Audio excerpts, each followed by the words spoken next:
Okay, ni duk tunggu nak makan obat. Duk tunggu makan obat.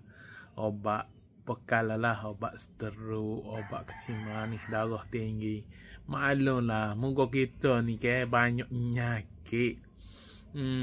Kalau kita tak ada lagi penyakit ke, minta lah apa ni?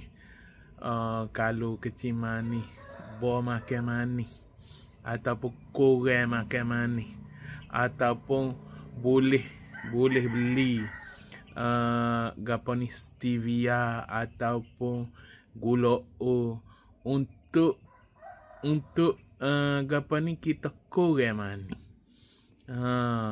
Dah lah dalam nasi tu ada gula. Lepas tu dalam minum Allah manis letih. Kalau di Kelantan ni Allah manis. Allah. Jadi beringat lah.